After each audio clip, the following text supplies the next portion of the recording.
ગુંડા હોય, લુખ્ખા હોય, ટપોરીઓ હોય, તેમને કેવી રીતે પાઠ ભણાવવા અને તેમને કેવી રીતે તેમની હેસિયત બતાવવી આ ગુજરાતની પોલીસ સારી રીતે જાણે છે. અને આ શબ્દ છે હર્ષ સંઘવીના અને તેમણે ગુજરાતની પોલીસને શું આદેશ આપ્યા છે તે મામલે જ વાત કરવી છે. વૈષ્ણવજન તો તેને કહીએ જે પીડ પરાઈ જાનાને રે.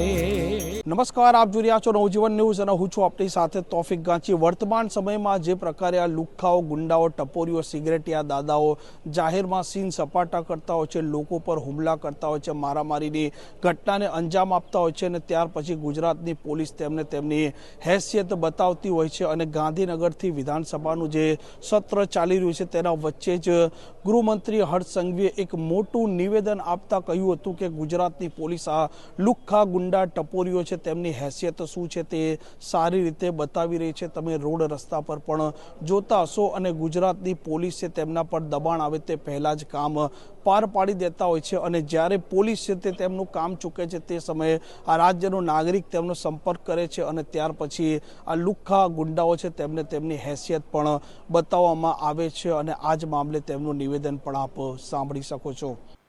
જે પ્રકારે આપે ગુનેગારો ઉપર પગલાઓ ભર્યા, ગુજસીટોના ગુનાઓ દાખલ કર્યા, અનેક ટોલકીઓને પકડીને એ ક્ષેત્રમાં નાના મોટા ટપોરીઓમાંથી મુક્ત કરાવવામાં તમને સફળતા પ્રાપ્ત થઈ, તે બદલ બી હું અભિનંદન આપું છું. પોલીસને કોઈ પડકાર ફેંકશે, પોલીસને અગર ગુજરાતના કોઈ બી ક્ષેત્રમાં કોઈ લુખ્ખો, ટપોરી પોતાની જાતને દાદો માનતો હોય અને કોઈ પડકાર ફેંકશે તો પોલીસ એનો એવો હાલ કરશે કે ભવિષ્યમાં હનુમાન દાદા સિવાય કોઈની પૂજા કરવા ના જાય તે પ્રકારની પરિસ્થિતિ કરવા માટે ગુજરાત પોલીસને ખુલ્લો હાથ આપવામાં આવ્યો છે. અને એના દ્રશ્ય તમે સૌ લોકોએ ગુજરાતના ખૂણે ખૂણેથી જોયા જ હશે.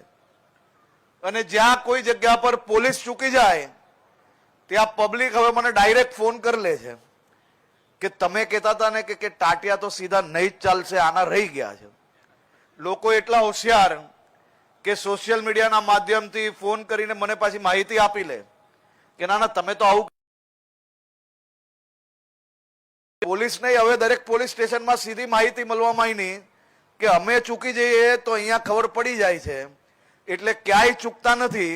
અને ક્યાંય ચૂકી જાય તો હું અહીંયા બેઠો છું આપ સૌની સેવામાં, પણ ગુનેગારોને છોડવામાં નહીં આવે, નહીં આવે ને નહીં જ આવશે.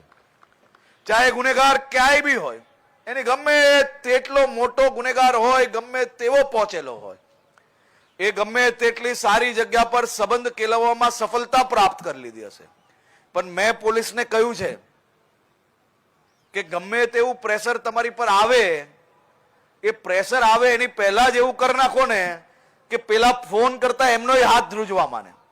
પણ ગુનેગારોને કંટ્રોલમાં રાખવા માટે સંપૂર્ણપણે ગુજરાત પોલીસ કડકાઈ પૂર્વક કામગીરી કરી રહી છે અને આવનારા દિવસોમાં કરશે.